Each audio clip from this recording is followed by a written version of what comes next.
Hello बच्चों। तो चलिए आज से हम जो हमारे क्रैश कोर्स के बारे में बात कर रहे थे वहां पे मैं एक अलग सा सेशन आपके लिए यहाँ पे लेके आया हूँ कि हमारा हर एक टॉपिक जो है एज अ टॉपिक उसका हम प्रीवियसली आस्क्ड क्वेश्चंस के बारे में इन सेशन में बात करेंगे। तो सबसे इंपॉर्टेंट टॉपिक जो बच्चों को लगता है और है भी और सबको बहुत बड़ी टेंशन उसकी होती है वो होता है genetics and diversity and physiology. तो ये सब मिला के आपके कम से कम 40-50 क्वेश्चन बन जाते हैं। तो चलो आज से यहाँ पे हम नीट सीईटी 2020 में जेनेटिक्स की बात करेंगे। तो देखिए यहाँ पे मैंने क्वेश्चन लिख के रखा है, मैं यहाँ पे आपको एक्सप्लेन भी करके सब दे रहा हूँ। तो ये जो क्वेश्चन है जेनेटिक्स का ये होगा पूरे चैप्टर्स मिला के, इसमें सब क्वेश्चन हम डिस्कस करेंगे। कम से कम जितना ज्यादा पॉसिबल है उतने क्वेश्चन मैं यहाँ पे आपके सामने लेके आऊंगा, ठीक है।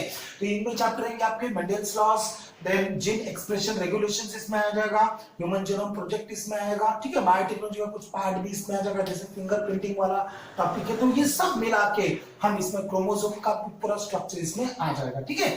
तो यहाँ पे हम बात करेंगे 2013 का नीट का क्वेश्चन है। देखिए क्वेश्चन पढ़िएगा, which Mendelian idea depicted by a cross in the F1 generation resembles both the parents। तो मतलब आपका जो F1 जनरेशन यहाँ पे है वो दोनों पेरेंट्स को रिजेंबल करना चाहिए। तो यहाँ पे ऑप्शन नंबर ए इन्होंने देख रखा इनकम्प्लीट डोमिनेंस।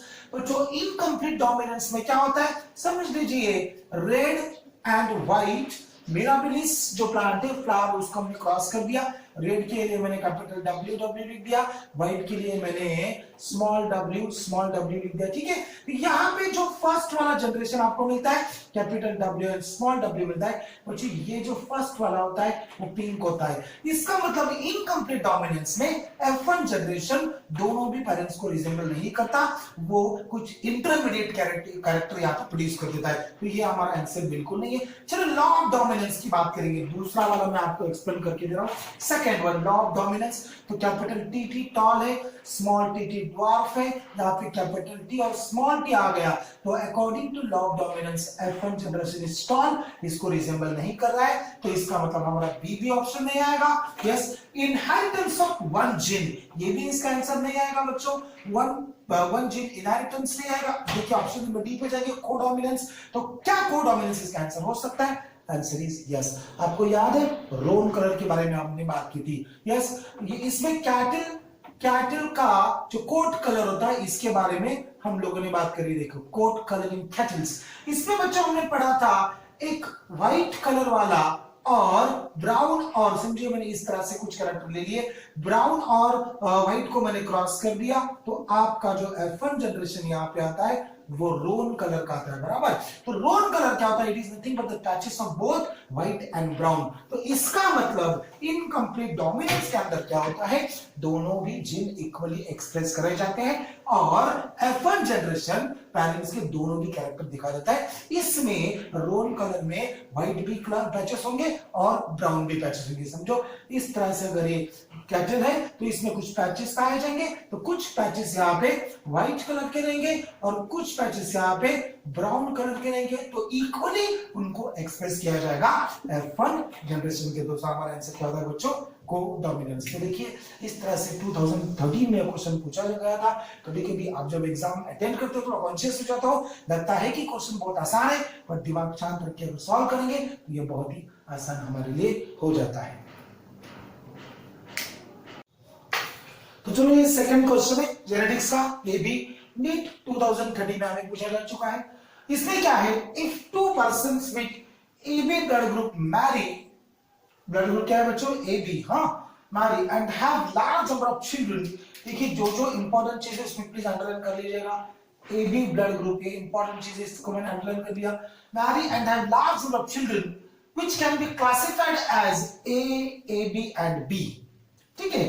मतलब ये दो पेरेंट्स हैं, mother and male and female है, उन दोनों का ब्लड ग्रुप ए बी है, बराबर। और यहाँ पे क्या दिख रहा है, they have large number of children which can be classified as, मतलब किसी का ए हो सकता है, किसी का ए बी और किसी का बी भी हो सकता है, blood groups in the ratio 1:2:1।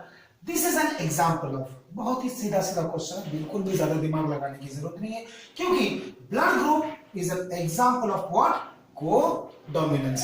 यहां पे जो बच्चों दिया जा चुका है एबी ब्लड ग्रुप, आपको पता है एबी ब्लड ग्रुप का जीनोटाइप क्या होता है? The blood group AB is genotype IA and IB। देखिए ये दोनों भी अलग अलग अलील है, तो ये जो अलग अलग अलील है I A and I B, ठीक है ना, तो ये दोनों भी अपने आप को इक्वली एक्सप्रेस करते हैं। इसी चीज को हम क्या बोलते हैं बच्चों, कोडोमिनेंस बोलते हैं। अगर ये आई ए आई बी है और ये आई ए और आई बी यहाँ पे है, तो आप क्रॉस करके पनेट स्क्वायर से जाके आपको पता चल जाएगा कि ब्लड ग्रुप क्या हो सकता है। ब्लड ग्रुप ए हो सकता है, ब्लड ग्रुप ए बी हो सकता है, और ब्लड ग्रुप बी इसका हो सकता है। तो देखिए इट कैन प्रोड्यूस, चलिए यहाँ पे हम बना भी सकते हैं कि ये रेशियो किस तरह से आएगा, क्योंकि आपको किसी और एक्सप्लेनेशन में ये चीज काम में आ जाएगी। तो देखो यहाँ पे मैंने अगर पनेट स्क्वायर किया तो ये आई ए है बराबर, ये आई बी, यहाँ पे लिखूंगा आई ए, ये आई बी, तो यहाँ पे बच्चा आ जाएगा आई ए ब्लड ग्रुप ए, यहाँ पे है I A I B blood group A B, चलो यहाँ पे I B blood group A B, यहाँ पे देखिए आई बी ब्लड ग्रुप क्या है बच्चों, बी। तो इसका ब्लड ग्रुप आपके पास क्या मिला, पहले वाले कॉम्बिनेशन का ब्लड ग्रुप आ गया ए, दूसरे कॉम्बिनेशन का ब्लड ग्रुप ए बी, तीसरे का कॉम्बिनेशन यस, तीसरा का कॉम्बिनेशन ए बी, फोर्थ का combination yes blood group B. But इनका रेशियो उन्होंने क्या बताया 1:2:1, मतलब एक तो ए आएगा, एक दो, इसमें ए भी आएंगे और एक का चांस है बी। तो this is an example of codominance. बच्चों इसमें आपको एक क्वेश्चन और पूछा जाता है जो बहुत ही कॉमन है और बहुत ही ट्रिकी क्वेश्चन है कि इसमें कितना जीनोटाइप और कितना फेनोटाइप बना। इसमें जीनोटाइप कितना बना बच्चों, 1 2 3 एंड 4, इसमें जीनोटाइप बना 4 और फेनोटाइप बना 3, blood group A, blood group A B और ब्लड ग्रुप बी। ठीक है, तो इसका हमारा आंसर हो जाता है कोडोमिनेंस, राइट। नीट 2030 का ये क्वेश्चन, प्रिपरेटरी का क्वेश्चन है। तो चलिए तीसरा क्वेश्चन देखेंगे यहाँ पे। एम्स 2014 का क्वेश्चन है बच्चों। अभी एम्स और नीट एक ही साथ आपका होगा, इसलिए हमें प्रीवियसली आज एम्स के क्वेश्चन भी यहाँ पे डिस्कस करने हैं। अच्छे से पढ़ेंगे। क्रोमोसोम का क्वेश्चन है, question number 3। A man whose father was colour blind, underline करेंगे, father was color blind, marries a woman having color blind mother, ठीक है, and normal father। ये बच्चों ये क्वेश्चन बहुत ट्रिकी है, इसको अच्छे से जिसको इसको पढ़ना आ गया उसको इसको एक्सप्लेन करना आ रहा है कैसे। A man whose father was color blind, ये आदमी है, इनके फादर कलर ब्लाइंड थे, उन्होंने शादी किससे करी है, ऐसी मतलब वुमेन से करी है जिनकी मदर कलर ब्लाइंड थी बट उनके फादर नॉर्मल थे। What percentage of male children of this couple will be colour blind. अभी भी बहुत से बच्चों को क्वेश्चन नहीं समझ में आए। जब मैं डिस्कस करूंगा बच्चों तो मेरे आंसर के पहले आप खुद आपका आंसर आपके सामने रखिएगा, ठीक है। दो ऑप्शन है 25%, 50% नील है या 100%। तो चलिए इसका एक्सप्रेशन हम कैसे करेंगे। पहले हमें ये फादर और मदर जो है जिन्होंने मैरिज किया उनका हमें जीनोटाइप लेना पड़ेगा। A man whose father was color blind, तो चलिए ये इनके फादर का हम देखेंगे, कलर ब्लाइंड थे, तो इनका क्या हो सकता है, इनका हो सकता है X small c and Y। It's a recessive disorder, तो मैंने स्मॉल c लिख दिया, तो याद रखेंगे ये इनके फादर है, जिनकी शादी उनके फादर है, ठीक है, colour blind. Marriage woman having colour blind mother, तो इनसे ये आदमी बना, ये मैन, ठीक है, ये बना। तो ये जो है X एंड Y है, आप समझ रहे बराबर, इनके बारे में बात करोगे, इनके पिताजी है, आप समझ रहे बराबर से, ठीक है ना, ये इनके पिताजी है। तो इनमें Y क्रोमोसोम आया कहां से, Y क्रोमोसोम बच्चों आ गया कहां से, और देखिए इनमें Y क्रोमोसोम आ गया फादर से, बट ये जो X क्रोमोसोम है ये मदर से आ गया। तो इसका मतलब ये जो मैन है, और man whose father was colour blind, ये खुद भी क्या है, नॉर्मल है, ये खुद क्या है, नॉर्मल है, समझिए बराबर से, क्योंकि ये एक्स सी जो है वो मदर के पास चला गया, ठीक है, इनकी सिस्टर के पास चला गया, याद रखेंगे बराबर से। तो अगर ये चीज है a man whose father was colour blind, marriage woman having colour blind mother, तो अगर यहां पे बात करेंगे कलर ब्लाइंड मदर की, तो एक्स स्मॉल सी देखिए दोनों भी रिसेसिव जीन यहाँ पे प्रेजेंट है बराबर, बट इनके फादर नॉर्मल थे, पर इनसे जो डॉटर बनी इनके अंदर डेफिनेटली देखिए ये इनके फादर जो नॉर्मल है, तो यहाँ पे जो इनकी लड़की बनी है बच्चों, इनमें अगर मैंने एक्स एक्स लिख दिया, एक एक्स फादर का है बट एक एक्स कहां से आ गया, मदर से आ गया, ठीक है ना। तो मतलब अभी इन दोनों की शादी हमने करानी है, आप समझ रहे बात को? पहले मैंने इनके पेरेंट्स का जीनोटाइप लिया, फिर अभी इन दोनों की शादी हमने करानी है। किन की करानी है? अ मैन, इनका जीनोटाइप आ गया XY, क्योंकि उनके फादर कलर ब्लाइंड थे। आपको पता है क्रिस क्रॉस है, वो जो रिसेसिव जीन है उनके डॉटर को चला गया, सन तो नॉर्मल रहेंगे, ये क्रिस क्रॉस सिनेटोस होता है।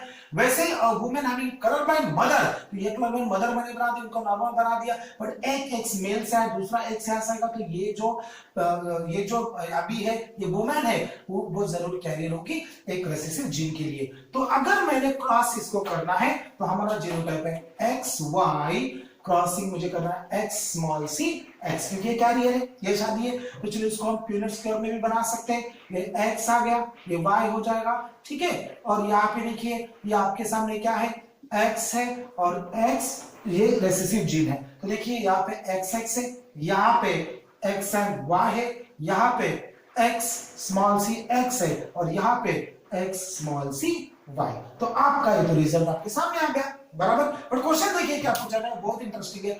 What percentage of male children, कभी कभी बच्चे क्या करते थे बताए, उन्होंने मेल चिल्ड्रन के बारे में हमें पूछा है, तो हम लोग क्या करते हैं, तुरंत यहाँ पे देखते कि कितना मेल इसमें कलर बैठ है, एक ही है, तो भाई हम इसको 25% में चले जाते, जानबूझ के ऑप्शन नंबर यहाँ पे 25 रखा है ताकि आप लोग इसमें कंफ्यूज हो जाओ, बट कंफ्यूजन नहीं करना है। मेल कितने कितने मेल यहाँ पे, एक और दो, ये फीमेल है, तो मेल कितने यहाँ पे XY and XY of this couple will be colour blind. What percentage of male children, तो अगर मेल चिल्ड्रन अगर होता है, यहाँ पे अगर परसेंटेज की बात करेंगे 100% में से आधे जो है 50% जो है वो कलर ब्लाइंड हो सकते हैं। कभी भी इसका आंसर 25% नहीं आएगा।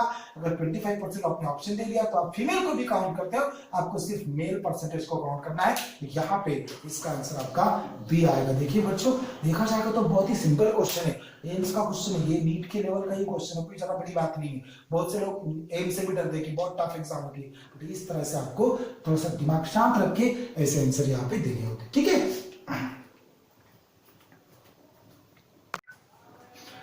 तो चलो क्वेश्चन नंबर 4 देखेंगे, ये है AIPMT 2015 का क्वेश्चन, बहुत आसान क्वेश्चन है। देखिए ये है मेंडल ने जो पी प्लांट के कैरेक्टर सिलेक्ट करे थे उस पर क्वेश्चन है। In the classic experiment on P plant Mendel did not use और मेंडल डिड नॉट सेलेक्ट, ठीक है। कितने बच्चों मेंडल ने कितने कैरेक्टर सिलेक्ट करे थे? 7, सबको पता है 7 कैरेक्टर सिलेक्ट हुआ मेंडल। उसमें कौन सा कैरेक्टर मेंडल ने सिलेक्ट नहीं करा? सीड कलर किया है, बराबर, ऑड लेंथ नहीं किया है, सीड शेप किया है, फ्लावर पोजीशन किया है। तो बहुत ही सिंपल सा क्वेश्चन है, pod length was not selected by Mendel.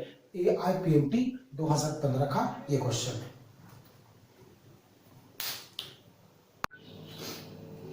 चलो यहाँ पे क्वेश्चन नंबर 5 में जाएंगे, जेनेटिक्स का। बच्चों हम जेनेटिक्स के प्रीवियस क्लास क्वेश्चन के बारे में बात करें। ये क्वेश्चन भी AIPMT 2015 का क्वेश्चन है, बहुत इंटरेस्टिंग क्वेश्चन है बच्चों। जरूर आपको कलर ब्लाइंडनेस पे या फिर हीमोफीलिया में, इसमें जरूर ये के दो क्वेश्चन में आपको जरूर मिलेगी, ठीक है ना। हम 20-20 की बात कर रहे हैं। अ कलर ब्लाइंड मैन, अच्छे से पढ़ेंगे मेरे साथ please. A colour blind man is a woman with normal site, ये कलर ब्लाइंड मैन है, ठीक है।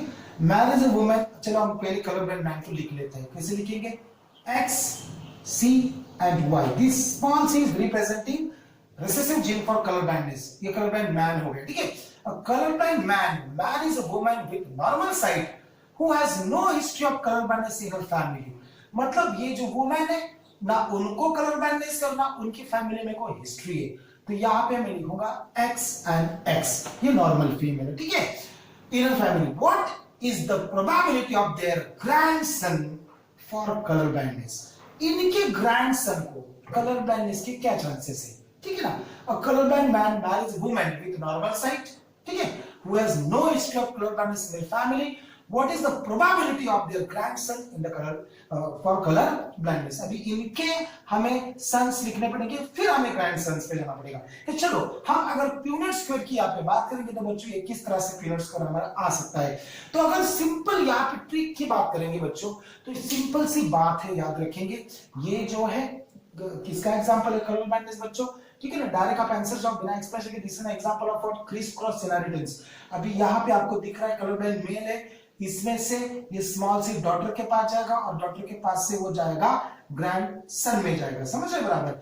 बट ये कंडीशन कैरियर ही रहेगी, उसमें कलर ब्लाइंडनेस नहीं आ सकता। कैसे, हम थोड़ा सा क्लियर फॉर्म में इसको एक्सप्लेन करने की कोशिश करेंगे। ये यूनिट स्क्वायर में देखिए x स्मॉल सी है, y है, यहाँ पे x है, यहाँ पे x है, x small C x, x y, यहाँ पे चलिए x स्मॉल सी x, यहाँ पे x एंड y, समझिए। तो यहाँ पे देखिए the sons is having no chance of yes any color blindness. तो यहाँ पे आप देखिए, यहाँ पे जो आपने पीरियड स्क्वायर बनाया, यहाँ पे कोई भी कलर ब्लाइंडनेस नहीं आ सकता। इसका मतलब हमारा आंसर यहाँ पे क्या आना चाहिए बच्चों, हमारा आंसर यहाँ पे सी आना चाहिए। AIPMP 2015 का ये क्वेश्चन है, ठीक है। आप इसके आगे भी क्रॉस करके लेके जाएंगे, इनके ग्रैंडसन जो है उनमें कोई भी आपको कलर ब्लाइंड मेल नहीं मिलेगा, क्योंकि ये भी अगर आगे जाके मैरिज करते हैं तो कलर ब्लाइंड सन के लिए दोनों भी x के पास क्या होना चाहिए बच्चों, दोनों भी x के पास यहाँ पे स्मॉल सी होना चाहिए था, तो हम आगे की बात कर सकते हैं। तो इसका आंसर आपका आएगा नील। तो इसमें कोई भी कलर ब्लाइंडनेस नहीं हो सकता ग्रैंडसन के बारे में, ठीक है।